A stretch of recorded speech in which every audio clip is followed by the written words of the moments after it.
Por favor, vamos a Oseas 10. Y estamos en Oseas 10, por la gracia de Dios, mis hermanos.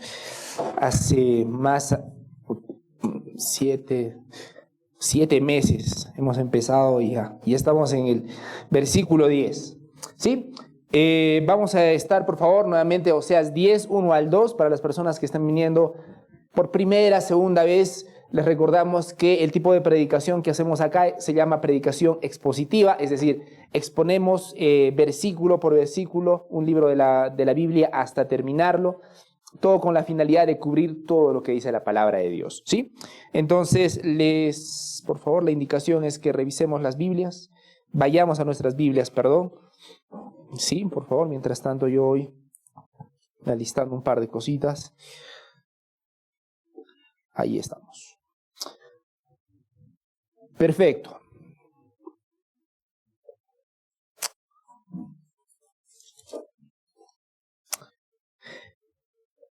El hermano David, si se dieron cuenta, citó Salmo 119, 18, y lo voy a repetir. Dice, abre mis ojos para que vea las maravillas de tu ley. Abre mis ojos para que vea las maravillas de tu ley. Lo que yo quiero decirles, mis hermanos, es la forma en la que el salmista se acerca a Dios. Y eso me lleva a pensar a que hay diferentes tipos de actitudes con las que venimos a la iglesia, ¿no? Hay algunas personas que venimos simplemente por venir, por costumbre, y nuestra actitud ante recibir la palabra de Dios es, bueno, a ver qué dirá. O un poquito más soberbio, ¿no? A ver si me convence, a ver qué me dice, ¿no es cierto? Yo no lo sé, pero Dios lo sabe. Porque Dios conoce nuestros corazones. Y yo no sé con qué actitud nosotros estamos viviendo. Claro, porque aunque la persona que debe exponer en este momento es un ser humano totalmente falible, al que se le salen los gallos a cada rato, ¿no es cierto? La palabra de Dios es la que va a ser expuesta. Y mi oración, mis hermanos, es que el corazón con el que escuchemos en este momento la palabra de Dios sea eso, como si fuera lo que es la palabra de Dios, y escuchémosla con humildad. Como dice este salmista, abre mis ojos, Señor, para que vea las maravillas de tu ley. Y hermanos, que nuestra oración sea que el Señor obre poderosamente a través de su palabra en nuestros corazones. Amén. Vamos a empezar leyendo antes de orar los versículos que nos competen el día de hoy. Vamos a leer todos juntos Oseas 10 del 1 al 2. Dice así la palabra del Señor. Israel es un viñedo frondoso, dando fruto para sí mismo. Según la abundancia de su fruto, así multiplicaba los altares. Cuanto más rica era su tierra, más hermosos hacían sus pilares sagrados. Su corazón es infiel. Ahora serán hallados culpables. El Señor derribará sus altares y destruirá sus pilares sagrados. Vamos a orar, mis hermanos, que el Señor nos dirija en este tiempo. Padre Santo, gracias, Señor, te damos por este tiempo, Señor, de comunión entre hermanos, pero sobre todo de comunión con tu palabra. Mi Señor, qué privilegio tan grande y tan inmerecido poder explicar tu gloriosa palabra, Señor. Y qué privilegio, Señor, poder escucharla. Mi Señor, en este momento te pido que quites toda distracción, toda reticencia, toda animadversión que tengamos cada uno de nosotros en nuestros corazones. Cualquier cosa, Señor, que interrumpa, escuchemos tu gloriosa palabra. Obra, mi Señor, a través de nuestras vidas, porque es el alimento espiritual para nuestras almas. Y es lo que necesitamos más, mi Señor. Padre Santo, no a nosotros, Señor, no a nosotros, que a ti sea la gloria. Bendice este tiempo y bendícenos sobre todo con tu palabra sembrada en nuestros corazones. No permita, Señor, que salgamos de esa puerta como entramos. Mi Señor, te pedimos todo esto en el nombre de tu Hijo Jesucristo. Amén. Amén. Empezamos, mis hermanos. Voy a aprovechar en leerles este mismo versículo en una versión un poquito más actualizada. Dice así: Israel era una vid frondosa. ¿Sí? Israel es una vid frondosa que daba fruto para sí mismo. Pero cuanto más aumentaba su fruto, más altares construía Cuanto más prosperaba su país, más hermosas hacían sus piedras sagradas. Su corazón es engañoso, pero tendrá que cargar con su culpa. El Señor destrozará sus altares y devastará sus piedras sagradas. Amén. Eso es lo que dice la palabra de Dios, mis hermanos. Y es importante que veamos, en primer lugar, el título, porque el título en realidad de la prédica del día de hoy anuncia qué es lo que la palabra de Dios nos quiere decir el día de hoy. ¿Qué revela tu prosperidad? Es decir, cuando vienen situaciones difíciles a nuestra vida, ¿sí? Alguien nos ofende, alguien nos trata mal, alguien nos trata de manera injusta, esas situaciones difíciles que normalmente sacan lo peor de nosotros. ¿Se han dado cuenta, mis hermanos? Cuando estamos en situaciones difíciles, complicadas, no somos precisamente unos angelitos, ¿no? Muchas veces. Esas situaciones incómodas hacen que aflore las versiones que ni siquiera conocíamos de nosotros mismos, ¿no? Entonces, eso pasa con las circunstancias difíciles de la vida. Las circunstancias complicadas, incómodas de la vida, suelen sacar lo peor de nosotros, ¿sí? ¿Estamos de acuerdo, hermano? ¿O yo soy el único que reacciona, que reniega cuando algunas cosas no salen como espero? Sí, ¿no? Ok. Sin embargo, cuando las cosas salen bien, cuando vienen momentos de prosperidad a nuestra vida, cuando llegan momentos de mucha fructificación, si lo puedo articular de esa manera, lo interesante es que eso también revela muchas cosas de nosotros. Y el día de hoy vamos a ver qué es lo que revela la prosperidad de nosotros. Así como las cosas malas revelan muchas cosas de nuestro carácter, de quiénes somos nosotros, las circunstancias buenas, los tiempos buenos, también van a revelar lo que hay en nuestro corazón. ¿Sí? Y vamos a ver precisamente esto en el caso de Israel, porque la palabra de Dios en Israel lo nombra como ¿qué? Como un viñedo frondoso, para empezar, ¿no? Dice, Israel es un viñedo frondoso. Y esta es una de las formas en la que normalmente la palabra de Dios se refiere a Israel. En el Antiguo Testamento, Israel es frecuentemente comparado con una vid o una viña, ¿no? Acompáñenme, por favor, en el Salmo 80. Vamos a leerlo del 8 al 11. Salmo 80, por favor. Dice así la palabra del Señor en Salmo 80, del 8 al 11. Solamente, mis hermanos, para ver cómo es que la palabra de Dios se refiere, la metáfora que está usando para referirse a Israel. Dice así, Salmo 80, del 8 al 11. Hiciste venir de una vid de Egipto. Ahora, lo que yo quiero que vean acá en Salmo 80, 8 al 11, es cómo muestra que ese árbol frondoso del que está hablando ahorita, que es Israel, no siempre fue un árbol frondoso. Está recordándoles al pueblo de Israel de dónde los trajo y ahora dónde están, gracias a Dios. Entonces, leemos Salmo 80 del 8 al 11. Dice, hiciste venir una vid de Egipto, echaste las naciones y las plantaste. Está hablando de Dios, de la obra de Dios en el pueblo de Israel. Limpiaste el terreno para ella, hiciste arraigar sus raíces y llenó la tierra. Y acá usa una hipérbole, ¿no? ¿Cuán grande ha crecido Israel? Ustedes saben, cuando un árbol crece, de sus ramas normalmente dan sombra, por supuesto. Y lo interesante del versículo 10 dice, los montes fueron cubiertos con su sombra, dando a entender cuán fructífero y grande estaba siendo Israel, gracias a Dios. Los montes fueron cubiertos con su sombra y con sus sarmientos los cedros de Dios. Extendió sus vástagos hasta el mar y hasta los ríos sus renuevos. O en otras versiones será sus retoños. ¿Sí? Entonces, la palabra de Dios dice que Israel era un árbol frondoso, que indica la prosperidad en la que se encontraban, la bendición y el crecimiento en el que se encontraban. Dios había dado fertilidad incluso a la tierra. Sin embargo, mis hermanos, va a pasar lo que estamos anunciando en este momento. Normalmente, cuando vienen momentos de prosperidad en nuestras vidas, momentos en los que Dios nos bendice, la pregunta es, ¿qué hacemos con todas las cosas que Dios nos da al bendecirnos? Porque miren lo que pasa en Isaías 5, 1 al 12, los voy a leer. Dice, ahora cantaré por mi amado, el cantar de mi amado a su viña. Tenía mi amado una viña en una ladera fértil.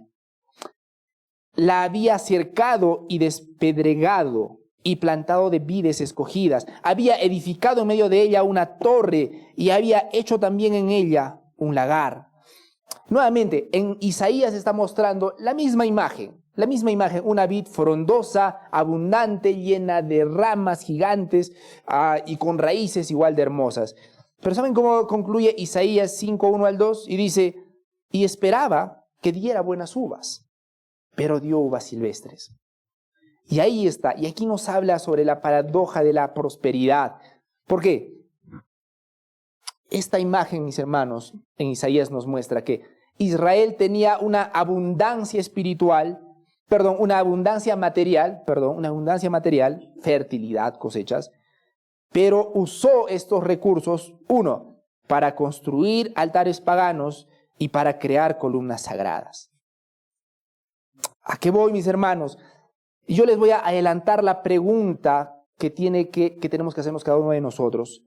¿Qué estamos haciendo con las bendiciones que Dios nos está dando hoy día? ¿Qué estamos haciendo con las bendiciones que el Señor nos está dando hoy en día? Porque sus bendiciones son muchas. ¿Por qué estoy seguro que Dios nos está bendiciendo todo el tiempo? Porque su palabra lo dice. Dios dice que hace caer la lluvia ¿para quiénes?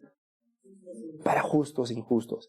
Así que tú seas creyente o no creyente, medio creyente o medio no creyente, lo cual no existe, pero de repente te defines así. La realidad es que Dios continuamente te está dando bendiciones, continuamente, mi hermano y mi hermana, amigo y amiga. Pero la pregunta es, ¿cómo estás usando esas bendiciones que Dios te ha dado? ¿Para qué? Porque ¿saben qué hizo Israel? Utilizó todas esas bendiciones para hacer altares paganos. Y utilizó estas bendiciones para mejorar y hacer algunas columnas sagradas que eran para Dios, entre comillas, pero también que eran para otros dioses. ¿Estamos usando las bendiciones de Dios para su reino o estamos utilizando las bendiciones de Dios para nuestros intereses? Porque ¿saben qué es lo que dice la palabra de Dios solamente en su segundo renglón? Israel es un viñedo frondoso, dice las Escrituras, ¿correcto? Dando fruto para sí mismo. Dando fruto para sí mismo. Y esa es la acusación que está dando la palabra de Dios al pueblo de Israel, pero no solamente desde luego para el pueblo de Israel, es una realidad para cada uno de nosotros. Hermanos, ¿qué estamos haciendo con las bendiciones que el Señor nos da? Si nosotros tenemos salud, ¿sí? ¿Quién nos está dando esa salud? Nuevamente, porque hay muchas personas enfermas, por supuesto, y voy a decir una verdad que a muchos no les gusta escuchar. ¿Quién permite que esas personas el día de hoy estén enfermas? La verdad es que Dios. Pero ese mismo Dios que permite que muchas personas estén enfermas y postradas ahora en cama y en un hospital y a veces agonizando en este momento, ese mismo Dios permite que en este momento cada uno de nosotros ahora estemos saludables. Ese mismo Dios. Pero la pregunta es, ¿qué estamos haciendo con eso? ¿Qué estás haciendo con la salud que Dios te ha dado? ¿O por algún motivo piensas que esa salud, por lo menos en este lado de la eternidad, va a ser para siempre? Un día va a declinar. Y no termina ahí la historia. Vas a tener que rendir cuentas a Dios. ¿Qué hiciste con todo eso? ¿Qué estamos haciendo, mis hermanos, con lo que Dios nos está dando? Con los talentos. ¿Qué estamos haciendo aún con los recursos que Dios nos ha dado? Lo poco, lo regular o lo mucho que estemos ganando. ¿Te has puesto a pensar en qué gastas el dinero que tienes? Porque normalmente es una cosa interesante, ¿no? El dónde gastamos nuestro dinero muestra mucho dónde está nuestro corazón. Dónde desperdiciamos o despilfarramos nuestro dinero o dónde ponemos nuestro dinero va a mostrar normalmente dónde está nuestro corazón. Y lamentablemente para el pueblo de Israel usó todo lo que tenía para sus ídolos. Para sus ídolos. Y uno de los propósitos, uno de los principios que yo quiero que se quede, mis hermanos, es el siguiente principio. La prosperidad sin gratitud siempre lleva a la idolatría. Lo voy a repetir, mis hermanos. La prosperidad sin gratitud siempre lleva a la idolatría. Siempre. Siempre. Porque ¿saben cuál es el problema? Cuando nosotros empezamos a ser más prósperos, a ganar un poquito más, a tener un poquito más de salud, a hacer cosas buenas, si es que no somos conscientes que todo eso nos los está dando Dios, rápidamente eso nos va a llevar a la autosuficiencia. Es decir, a pensar, wow, realmente soy bueno, realmente tengo mucha grandeza, no sé. Entonces, la prosperidad, mis hermanos, no es mala en sí misma, pero la prosperidad sin gratitud siempre va a llevar a la idolatría. Nuevamente, la palabra de Dios dice a Israel, la acusación de Israel es la siguiente: estás dando fruto para ti mismo. Y en 2 líneas la palabra del Señor está diciendo algo sumamente profundo. Israel, eres un viñedo frondoso, ¿no? Lo podemos imaginar, un árbol frondoso, verde, hermoso, con ramas, gigante, grande, dando fruto. Pero la palabra del Señor dice, dando fruto para sí mismo. Dando fruto para sí mismo. Y esa es la acusación que está dando el Señor. El fruto que Israel estaba dando no era para Dios, era para ellos. ¿Y cuál es el problema con eso, mis hermanos? Que las Escrituras dicen que de Él, por Él y para Él son todas las cosas. Son todas las cosas, mis hermanos. El fruto del pueblo de Israel, lamentablemente, no era para Dios. No lo digo yo, lo dicen las Escrituras. Dando fruto para sí mismo. Su fruto, mis hermanos, no era para Dios, era para sus propios intereses. Construyeron altares idolátricos. Es decir, usaron su riqueza para construir lugares de culto pagano, pero también lo usaron para la autoglorificación. Vamos por favor a Deuteronomio 8, 17 al 18.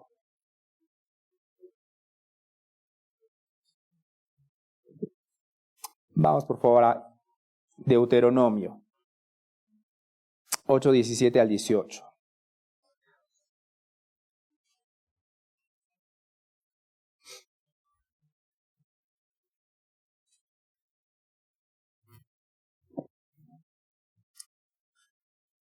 Y antes de que lo leamos, mis hermanos, quería hacerles una pregunta.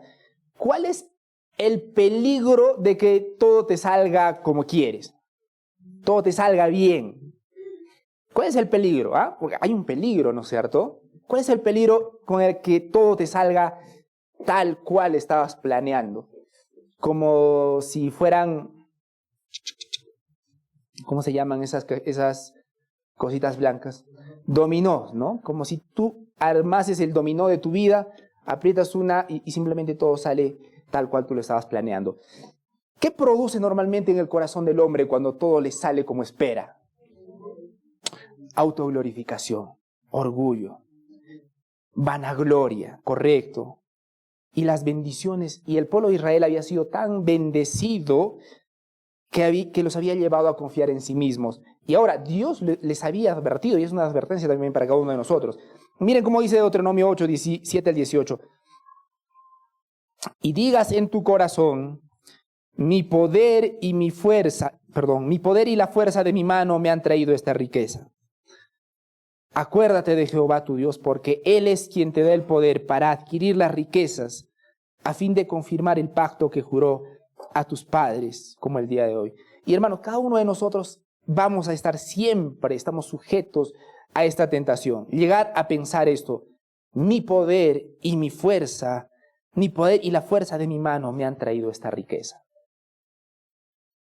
Y esa es la realidad, y no es necesario que se los pregunte, porque es nuestra tendencia. Yo tengo lo que tengo porque es mi esfuerzo, porque es mío, yo hago lo que quiero porque es mi dinero.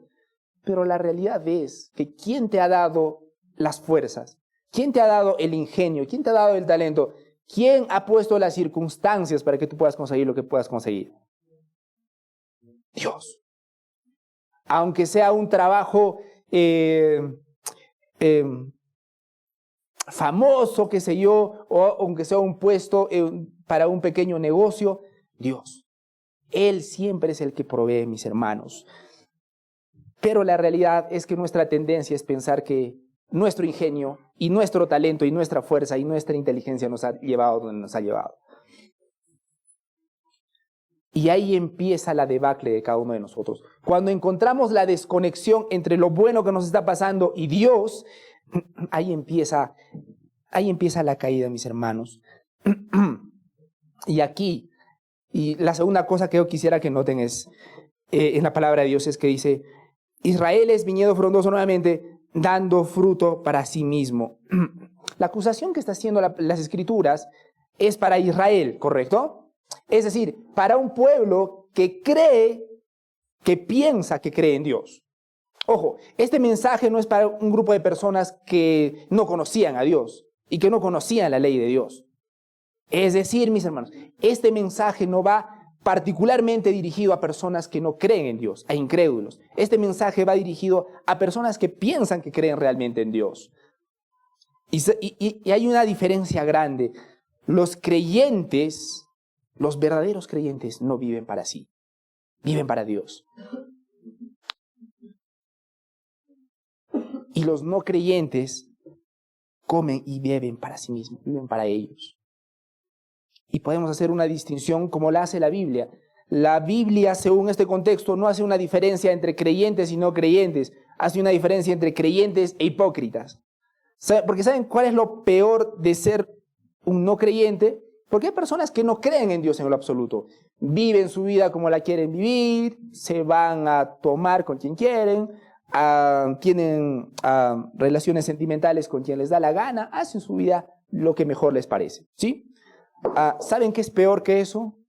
Peor que eso son las personas que van a una iglesia, piensan que están bien con Dios, pero están muy lejos de Dios. ¿Saben por qué? Porque la palabra de Dios tiene un adjetivo para esas personas: hipócritas. Hipócritas. Y la diferencia entre creyentes e hipócritas es que el creyente no vive para sí y el hipócrita vive solamente para él mismo. Permítanme leerles 2 versículos que hacen esta comparación. Romanos 14:6, por ejemplo, dice: el que hace caso del día lo hace para el Señor, y el que no hace caso del día, para el Señor no lo hace. El que come para el Señor come, porque da gracias a Dios, y el que no come, para el Señor no come, y da gracias a Dios.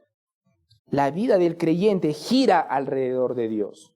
Las emociones, las frustraciones, las expectativas del creyente giran alrededor de Dios. Y la pregunta entonces el día de hoy es: ¿alrededor de quién giran las decisiones de ustedes? Si en este momento estamos pasando por un bajón emocional en nuestras vidas, ¿por qué estamos mal? ¿Porque me siento mal? ¿Porque las cosas no salieron como pensaba? ¿Porque no quiero estar triste? Y nada de eso está mal en sí mismo. Pero la gran tristeza es que, ¿saben qué revela eso? Que no hay ninguna conexión con Dios. El corazón de los hipócritas, mis hermanos, es que tienen una religiosidad superficial. Y simplemente les preocupa las cosas que les preocupan, no por Dios, en absoluto por Dios, por uno mismo. Entonces, si yo quiero salir de este problema, no es porque quiero glorificar a Dios precisamente, simplemente porque quiero estar bien. Y al final del día, ¿qué demuestra eso? Que estás viviendo para ti, que no estás viviendo para Dios. Miren cómo dice en la contraparte de Romanos 14:6, Zacarías 7, del 5 al 6. Se los voy a leer. Habla a todo el pueblo del país y a los sacerdotes diciendo: cuando ayunasteis y llorasteis en el 5º y 7º mes en estos 70 años, y escuchan la pregunta que les hace Dios, ¿habéis ayunado para mí? Y cuando coméis y bebéis, ¿no coméis y bebéis para vosotros mismos? Y ahí está el engaño al que muchos nos entregamos. Hacemos cosas que decimos que son para Dios, pero en realidad en el fondo de nuestro corazón lo hacemos para nosotros mismos. Dios mío, tú sabes que este negocio es para ti, por favor, bendícelo. Pero luego las decisiones que tú tomas con ese negocio demuestran que no lo haces para Dios. Demuestran que simplemente tú quieres que ese negocio te salga bien y ganar mucho dinero para ti. Nada más. Nada menos, pero tampoco nada más. Y el engaño es que tú digas de palabra o de boca que estás haciendo ciertas cosas para Dios, pero en el fondo lo estás haciendo para ti. Y la palabra del Señor es clara con esto. Ok, eres un viñedo frondoso, pero estás dando frutos para ti mismo. Y aquí se muestra la idolatría del corazón. La palabra del Señor dice: más multiplicados sus altares y más sus columnas sagradas. Esa es la acusación después que hace acá la palabra de Dios. ¿Por qué dice que Israel daba fruto para sí mismo? Según Oseas 10:1.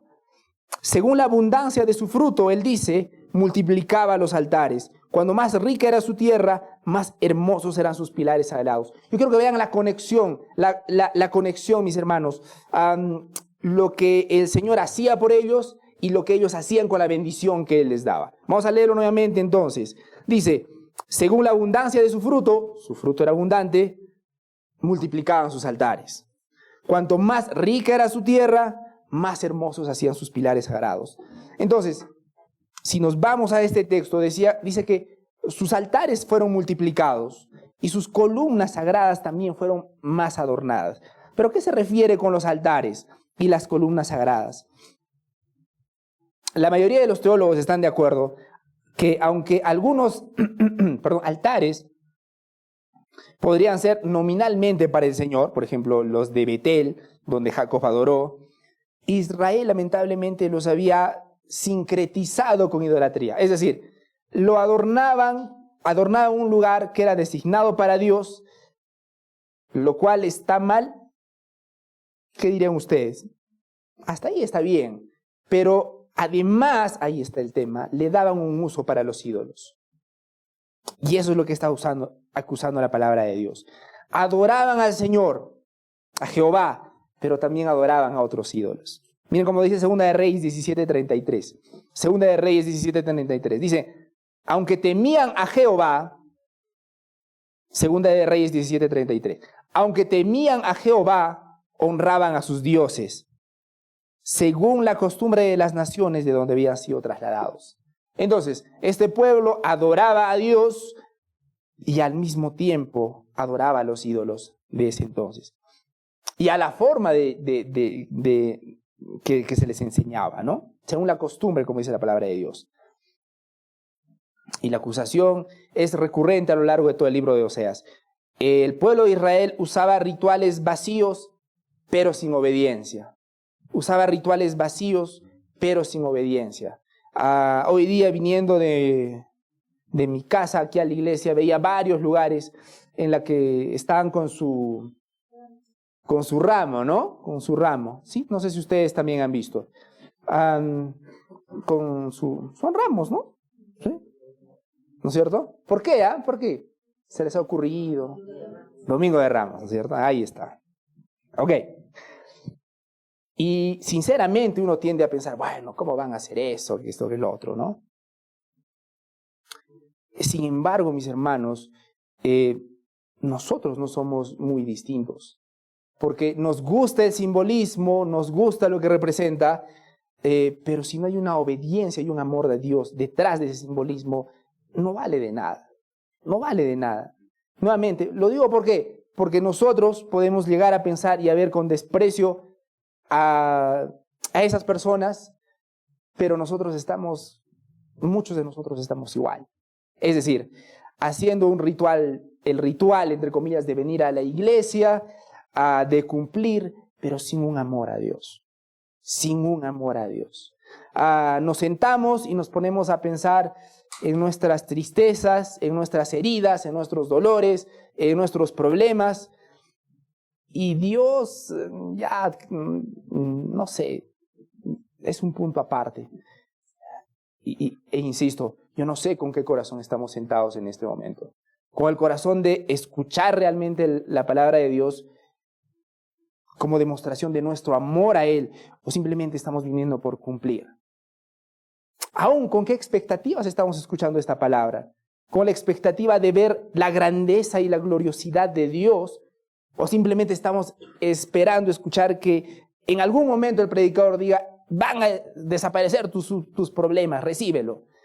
Para las personas que han venido con esas expectativas, lo siento, esta no es la iglesia. Este no es ese tipo de iglesia. Porque la palabra de Dios muchas veces, en su palabra Él nos muestra, va a sacarnos de un problema en cámara lenta. Lenta y progresivamente. Mientras Él va formando nuestro carácter. Mientras Él va haciendo que confiemos en Él en medio del dolor. Ese es el Dios de la Biblia. Y ese es el Dios que deberíamos esperar que sea expuesto. ¿Sí? Entonces, mis hermanos, el Señor muestra esto volviendo al tema. Miren en Mateo 15, 8 al 9 dice, honran con sus labios, pero su corazón está lejos, decía la palabra de Dios. ¿Correcto? Entonces, lamentablemente estos altares que construían el pueblo de Israel también lo usaban para adorar a otros ídolos. Y tengo unas preguntas para ustedes. ¿Hay altares en tu vida? Atención. ¿Hay altares en tu vida que dicen ser para Dios, pero en realidad son para tu comodidad, tradiciones o ídolos modernos? Por ídolos modernos me refiero dinero, éxito, ¿no? Muchos de nosotros nos estamos esforzando en un negocio, esforzando en los estudios, esforzando en el trabajo. Y como todos manejamos el lenguaje cristiano, todos vamos a decir, Señor, ayúdame, yo lo estoy haciendo para ti. Pero la pregunta es, si te pones a pensar, ¿realmente lo estás haciendo para Dios? ¿Realmente lo estás haciendo para Dios? ¿O simplemente estás haciendo como el pueblo de Israel en este momento? Hermoseas el altar, pero lo hermoseas no solo para Dios, también para los ídolos. ¿Cómo puedes discernir si tu adoración es pura o está mezclada con motivos egoístas? ¿Por qué? Porque el corazón es engañoso, ¿no? Ese es el detalle. Engañoso es el corazón. ¿Qué dicen las Escrituras? ¿Cuán engañoso es? Más que todas las cosas. Y perverso más que todas las cosas. ¿Quién lo comprenderá? Dice el Señor. Pero pasemos al versículo 2, en el que precisamente el Señor habla de esto. Dice, su corazón es infiel. De hecho, en otras versiones dice, su corazón está dividido. ¿Sí? Está dividido, su corazón es infiel. Y aquí nos habla de la explicación. ¿Por qué una persona haría esto? ¿Por qué tienes tu Dios, el único Dios verdadero, que te ha sacado de Israel, que ha hecho grandes cosas? ¿Y por qué el pueblo de Israel haría eso? Construiría un altar para Dios, hasta ahí todo bien, pero también para los ídolos. ¿Por qué? ¿Por qué una persona dice amar a Dios, pero al mismo tiempo se entrega a los ídolos modernos de este tiempo? ¿Y saben cuál es la respuesta? Su corazón está dividido, como dice el versículo número 2. Y algo que lo explica mucho mejor es en otras versiones en las que dice, su corazón es infiel. Y ese es el problema con el corazón dividido. No se puede amar a dos personas, ¿no? En la combi hace tiempo estaba escuchando creo que era una cumbia. No se puede amar a dos, ¿no es cierto? Claro, desde luego no era un mensaje bíblico precisamente. Pero aún humanamente hablando, no sé si ustedes permitirían que venga una persona y les diga, miren, yo quiero casarme contigo, pero también estoy enamorado de la hermanita tal. No creo que tengas problemas con eso. Ninguno va a ser indiferente. Pero la realidad es que nosotros tenemos ese corazón dividido y esa tendencia infiel, como dice la palabra de Dios. ¿Por qué? El pueblo de Israel tenía el corazón dividido entre Dios y sus ídolos. ¿Qué debía hacer? Lo correcto que debía hacer es decidirse, ¿no? Pero el pueblo de Israel pensó que podía agradar a Dios y podía agradar a sus ídolos también, igual que nosotros. Pensamos que podemos estar bien con Dios al mismo tiempo y bien con nuestro pecado al mismo tiempo. Y eso no va a pasar.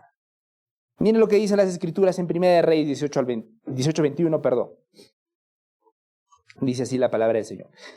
Entonces Elías, acercándose a todo el pueblo, esta escena también es espectacular, porque es una fotografía de cómo muchos de nosotros también reaccionamos ante la palabra de Dios, cuando la palabra de Dios nos pone entre la espada y la pared, y tenemos que decidir o el Señor o mi pecado. Y mejor se los leo. 1 Reyes 18:21 dice, entonces Elías, acercándose a todo el pueblo, dijo, ¿hasta cuándo van a continuar ustedes con este doble juego? Si el Señor es el verdadero Dios, síganlo a Él. Y si Baal lo es, a Él deberían seguirlo. Eso es lo que dice Elías. ¿Saben cómo contestó el pueblo? Se quedó en silencio. Se quedó en silencio. Y ese silencio es triste, ¿no? Ese silencio es triste. Ese silencio es triste. Nuevamente, si lo llevamos a términos humanos, Si tú le dirías a tus hermanos, si ustedes le dirían a vuestra esposa, ¿sí? Ok, ¿es yo o tu amante? Y vuestra esposa se queda en silencio. ¿Qué pensarían ustedes?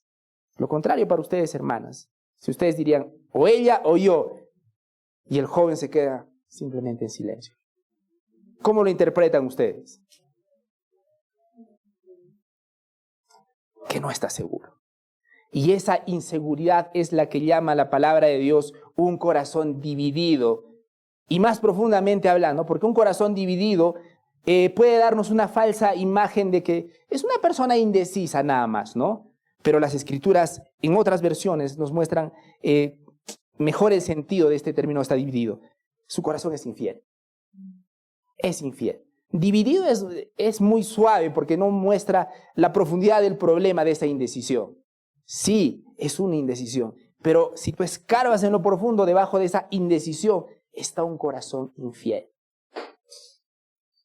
¿A qué voy con esto? Que cuando nosotros estamos jugando entre las cosas de Dios y entre nuestro pecado, no es una indecisión la que nos está sucediendo en ese momento.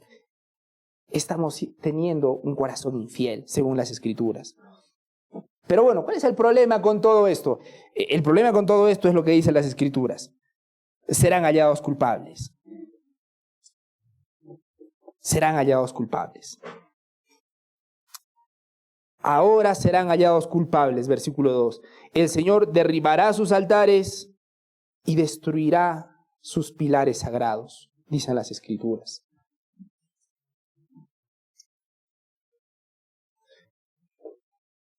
Y ahora quisiera que veamos la relación entre esta realidad, entre lo que la Biblia nos dice sobre lo que hizo el pueblo de Israel, en primer lugar con el Evangelio, perdón. En primer lugar, yo quisiera mostrarles que la viña o la vid es un símbolo que normalmente la Biblia usa para nombrar al pueblo de Dios. En Isaías 5:7, como ya lo hemos visto, identifica la viña como la casa de Israel y los hombres de Judá. ¿Qué esperaba Dios de esa viña? Las Escrituras nos dicen que esperaba justicia, rectitud. Pero en lugar de encontrar justicia y rectitud, las Escrituras nos dicen que halló opresión y clamor. Y la consecuencia de eso es que la viña va a ser destruida y abandonada. Vamos, por favor, a Isaías 5. Isaías 5:5, por favor. Isaías 5:5. Antiguo Testamento. Cerca de donde están, porque también es un libro, es de un profeta. Isaías 5:5. Ahora, yo los animaría a leer desde el versículo 1, pero para el punto que nos compete en este momento es suficiente 5, ¿sí? Estamos en Isaías 5, mis hermanos. Ahí está. Isaías 5 dice, os mostraré pues ahora lo que yo haré a mi viña. Le quitaré su vallado y será consumida. Aportillaré su cerca y será hollada.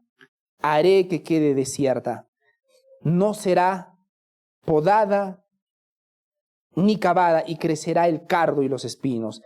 Y aún a las nubes mandaré que no derramen lluvia sobre ella. Y ese es el juicio que tiene, que tiene Dios para su pueblo. Desterrarlos. Desterrarlos. Haré que quede desierta. No será podada ni cavada y crecerá cardo y espinos.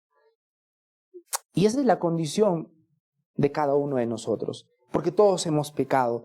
Sin embargo, tenemos que recordar, Israel falló, pero el Mesías iba a ser, lo interesante es, la palabra del Señor muestra a Israel como una viña que ha sido cortada, pero luego en Isaías, aprovechando que estamos en Isaías 11, vamos por favor a Isaías 11:1, por favor.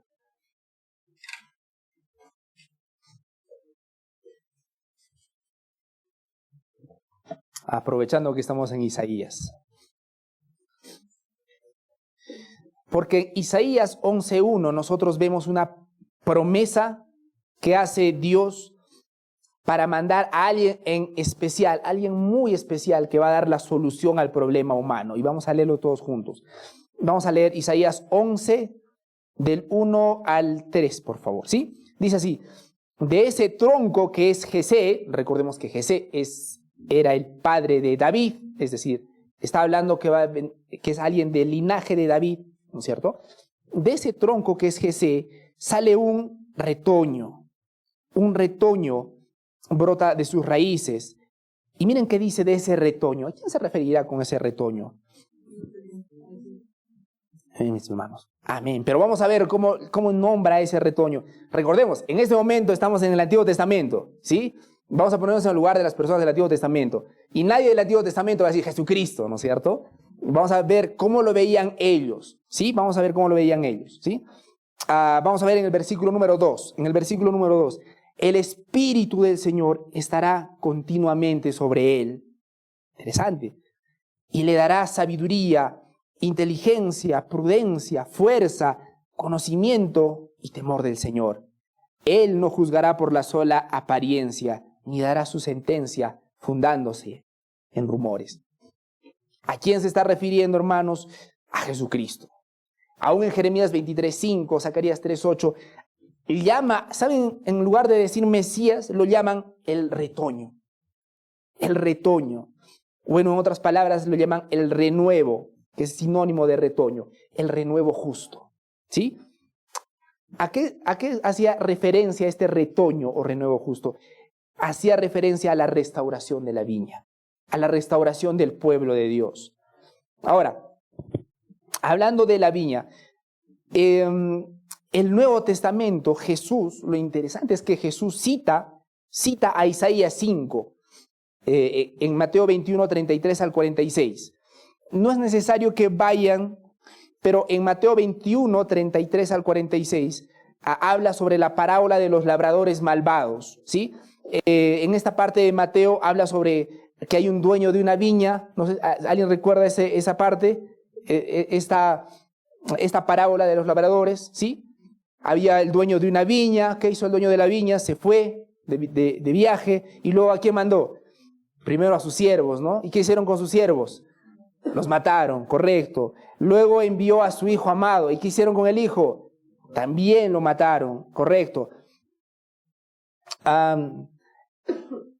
Y el reino de Dios, mira, el versículo 43, Mateo 21, perdón, 43, dice: el reino de Dios será quitado de vosotros y dado a un pueblo que produzca sus frutos. Esto es importante porque Jesucristo está citando a Isaías 5 y está diciendo ahora cómo va a consistir el pueblo de Dios. Y dice: el reino de Dios será quitado de vosotros y dado a un pueblo que produzca sus frutos. ¿A quién se está refiriendo? ¿A quién se está refiriendo? Nuevamente, Jesucristo está en ese tiempo, ¿no? Con los judíos, ¿no es cierto? Está con los hombres de ese tiempo, con los judíos, y les está diciendo, y les está citando Isaías, haciendo alusión a la vid.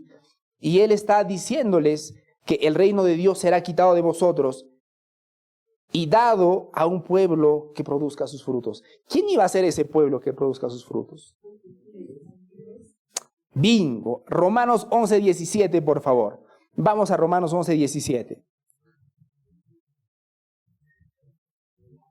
Romanos 11:17.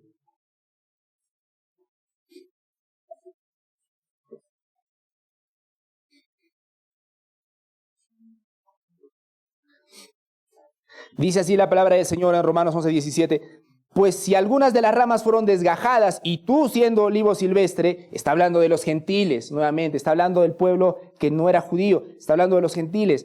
Pues si algunas de las ramas fueron desgajadas y tú siendo olivo silvestre has sido injertado en lugar de ellas y has sido hecho participante de la raíz y de la rica savia del olivo. Entonces ahí Jesucristo está mostrando la dimensión y la extensión de lo que ahora iba a ser el pueblo de Dios. Y esto tiene sus implicaciones. En primer lugar, la muerte de Jesucristo iba a redimir a su pueblo, ¿sí? Juan 15 del 1 al 5, ¿no? Vamos a leerlos todos juntos, por favor. Juan 15 del 1 al 5.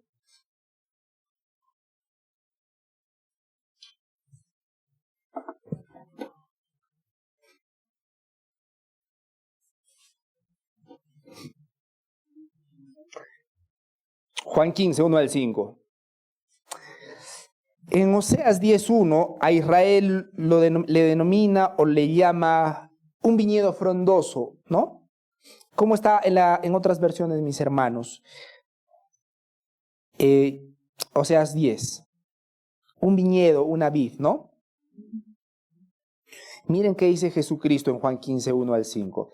Yo quisiera que veamos la conexión, mis hermanos, con lo que hizo Jesús en el Nuevo Testamento. Vamos a leer Juan 15, 1 al 5. Es Jesús hablando. Yo soy, hablando de la vid, ¿no? Yo soy la vid verdadera y mi Padre es el labrador. Todo pámpano que en mí no lleva fruto, lo quitará. Y todo aquel que lleva fruto, lo limpiará para que lleve más fruto. Ya vosotros estéis limpios por la palabra que os he hablado. Permaneced en mí y yo en vosotros, dice el Señor. Vamos a hacer una pausa con nuestra lectura en este momento, porque Jesucristo está mostrando algo sumamente importante, porque Israel finalmente dio fruto solamente para sí mismo. Y no solamente es la tendencia de Israel, es la tendencia de cada uno de nosotros. Nosotros por defecto nos esforzamos, nos sacrificamos, nos trasnochamos, pero para cumplir nuestros sueños, nuestros objetivos, nuestras cosas. Nos esforzamos no para Dios, nos esforzamos para nosotros. Nos entristecemos no para Dios, sino para con nosotros. Nuestra tristeza no está vinculada tanto para las cosas de Dios, sino porque están frustrados nuestros planes. Esa es nuestra tendencia, mis hermanos. Y aquí Jesucristo nos muestra por qué. Y la única solución en realidad. Jesucristo acá no nos está diciendo, esfuércense mejor. Tienen que esforzarse para dar buenos frutos. ¿Saben por qué Jesucristo no dice eso? Porque Él ve el problema fundamental del hombre. Y el problema fundamental del hombre no es simplemente querer esforzarse un poquito más. El problema fundamental del hombre no es un problema de motivación, mis hermanos. El problema del hombre está en el corazón, en lo más profundo de su corazón. Y la solución no es el hombre mismo. La solución es Cristo. Es por eso que Jesús dice, yo soy la vid verdadera. ¿No les parece interesante, mis hermanos? Cada uno de nosotros acá tenemos diferentes tipos de problemas, ¿sí? Algunos económicos, algunos sentimentales, algunos existenciales, qué sé yo. Cada uno tiene nuestros problemas. Ante todo eso, la respuesta del Señor es, yo soy la vid verdadera. Yo soy la vid verdadera. Y muchos de nosotros no encontramos la conexión. Ok, yo entiendo que acá dice yo soy la vid verdadera, pero yo tengo mis problemas. ¿No es el corazón de muchos de nosotros que no encontramos la relación en lo que Jesús está diciendo en este momento y nuestros problemas circunstanciales? ¿Y saben por qué? ¿Por qué Jesús dice eso? Por lo siguiente, yo soy la vid verdadera. Todo pámpano que en mí no lleva fruto lo quitará. Y todo aquel que lleva fruto lo limpiará para que lleve más fruto. Solamente estando en Cristo, mis hermanos, solamente estando pegados a la vid verdadera que es Jesucristo, vamos a poder dar fruto. Y miren qué dice en el versículo número 4, permaneced en mí y yo en vosotros. Como el pámpano no puede llevar fruto por sí mismo, si no permanece en la vid. Y la tristeza está aquí, mis hermanos, hermanas, amigos y amigas. A muchos de nosotros no nos interesa dar frutos para Dios. Y es por eso que ese versículo no significa nada. A muchos de nosotros nos es indiferente esta palabra, porque en el fondo de su corazón dicen, ok, yo entiendo, pero yo quiero resolver mis problemas primero. Y esa actitud simplemente muestra que no tienen ningún afecto hacia Dios. Y esa actitud demuestra que están dando frutos para ellos mismos.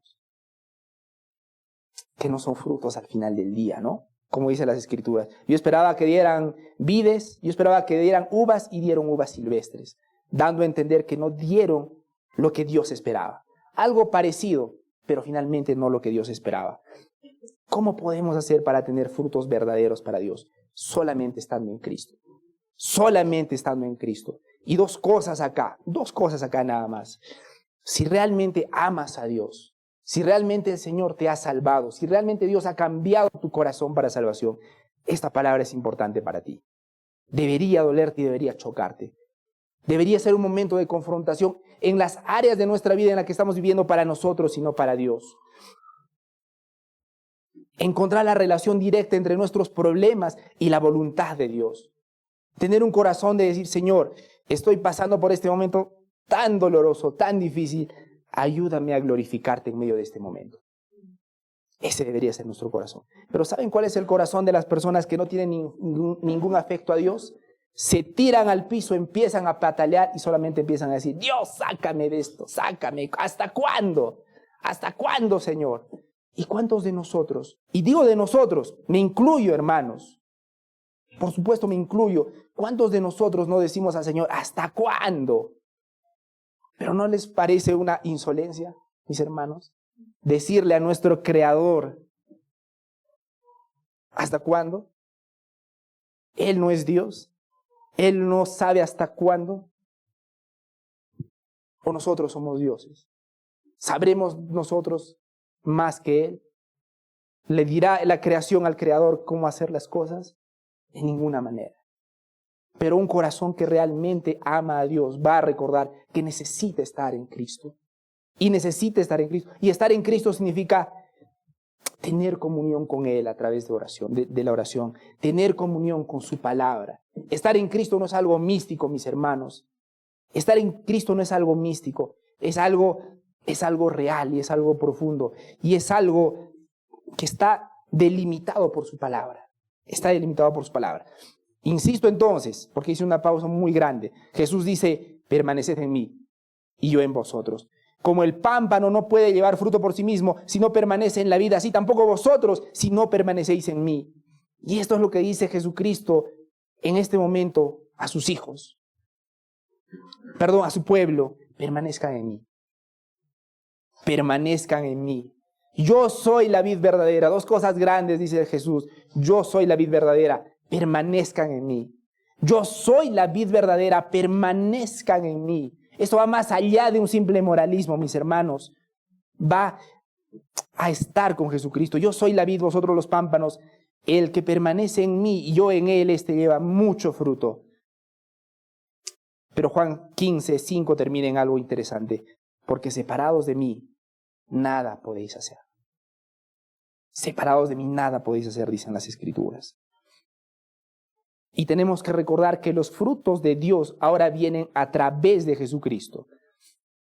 A través de Él. Y también necesitamos recordar que es el Espíritu Santo de Dios que va a transformar nuestro corazón engañoso. Ahora, un incrédulo tiene un corazón engañoso totalmente. Pero una persona que ha nacido de nuevo no está en esa misma condición. ¿Por qué? Vamos a leer Ezequiel 36, 26 al 27 y yo se los leo, por favor. Miren cómo dice la palabra de Dios en Ezequiel 36, 26 al 27. Es la promesa de Dios. Dice, os daré un corazón nuevo y pondré mi espíritu, y pondré espíritu nuevo dentro de vosotros y quitaré de vuestra carne el corazón de piedra y os daré un corazón de carne. Y pondré de dentro de vosotros mi espíritu, y haré que andéis en mis estatutos, y guardéis mis preceptos, y lo pongáis por obra. Entonces, la Biblia dice que Él nos va a dar un corazón nuevo, y que las cosas que nos va a pedir no son imposibles. Porque también existe esa actitud, ¿no? Ay, la Biblia dice, pero es, tan difícil, pero ay. Lo cierto es que las Escrituras nos dice que Dios mismo es quien nos capacita para hacer lo que Él nos pide hacer. Solo el Espíritu del Señor, mis hermanos, nos libra de distorsionar las bendiciones que Él nos da. Solamente Él. Entonces, veamos una comparación rápida entre el pueblo de Israel, narrado en Oseas 10:1, y lo que hizo Jesucristo. Israel dio frutos para sí mismo. Las bendiciones la usó para su autosatisfacción. En cambio, Cristo, siendo Dios hecho carne, dio fruto para el Padre. Jesús usó todo el poder que tenía, mis hermanos, los milagros, las enseñanzas, solamente con una intención: glorificar a Dios. Glorificar a Dios, mis hermanos. Y vamos a concluir con un mensaje corto, con un par de mensajes para creyentes y no creyentes. Quiero empezar con un mensaje para las personas no creyentes. Recordarles el gran peligro de la autosuficiencia. Israel recibió bendiciones abundantes, amigos, tierra fértil, prosperidad, pero las usó para adorar a los ídolos, que finalmente eran placer, poder y religión falsa. Es decir, una persona que no está con el Señor, que no cree en el Señor, usa sus bendiciones para el placer, para el poder y para cualquier otro ídolo moderno de este tiempo. Entonces, tus talentos, logros o incluso tu religiosidad pueden convertirse en trampas si no están bajo el señorío de Cristo. Recuerden lo que dijo Jesús en Mateo 6:24. Ninguno puede servir a dos señores, porque o aborrecerá al uno y amará al otro, o estimará al uno y menospreciará al otro. No podéis servir a Dios y a las riquezas. Otra cosa, el corazón es engañoso, como estábamos diciendo.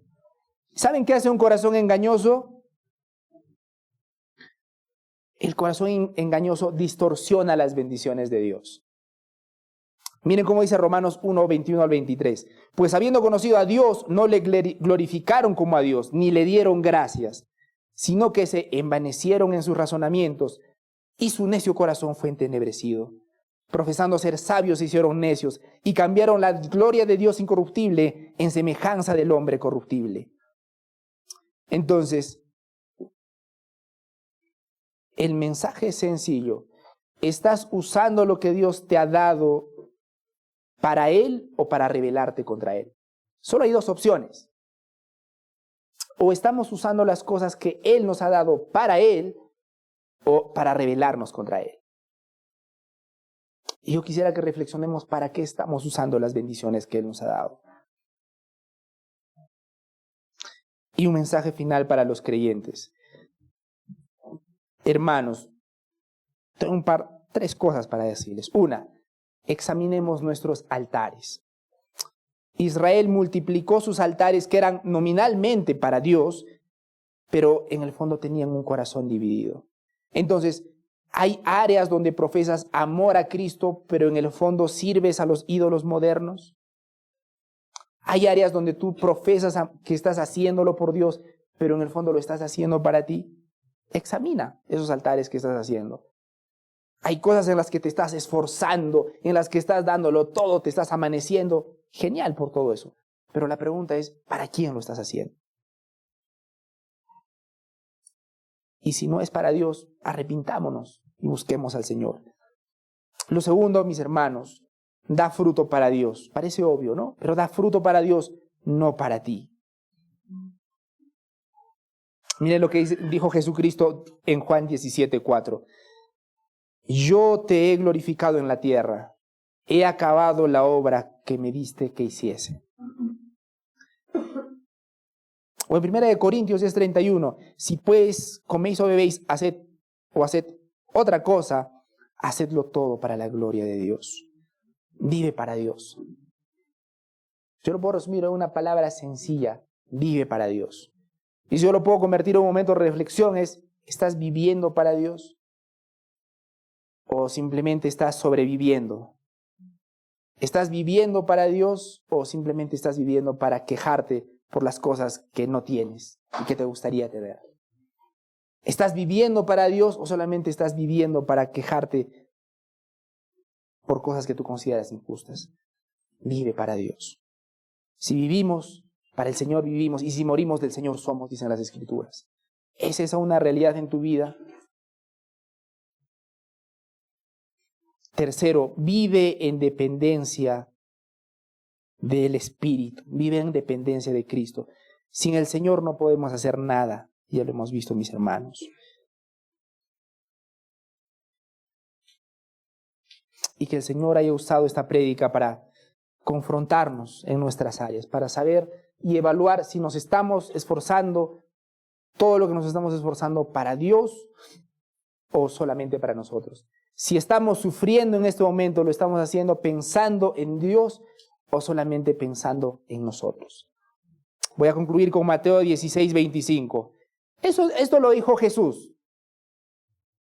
Porque todo el que quiera salvar su vida, la perderá. Y todo el que pierda su vida por causa de mí, la hallará, dice el Señor. La pregunta es, ¿qué estás sacrificando? Vamos a orar, mis hermanos. Padre Santo, gracias, Señor, por tu palabra este día. Y ayúdanos, Señor, a ser honestos con nosotros mismos y evaluar si realmente hasta este punto hemos estado viviendo para ti. Y perdónanos, Señor, si hemos estado usando todas las bendiciones que nos estás dando en contra de ti. Padre Santo, nuestra tendencia es usar lo bueno que nos das para ofenderte. Y lo peor de todo es que esperamos que tú bendigas eso. Eso no va a ocurrir, Señor. Y te agradezco, Señor, porque para tus hijos tú permites que suframos la consecuencia de nuestros pecados. Tú permites que las cosas no salgan como esperamos. Oh, Señor, gracias, porque esa es la muestra de tu amor. Y a veces, mi Señor, no te agradecemos cuando las cosas no salen como queremos. Mi Señor, muchas veces usas esas cosas para mostrar dónde estaba nuestro corazón. Y si nuestro corazón no estaba hallado en ti, perdónanos, Señor. Ayúdanos a ver la gravedad de eso. Te pido, Señor, que avives nuestros corazones. Te pedimos, Señor, todo esto en el nombre de tu Hijo Jesucristo. Amén.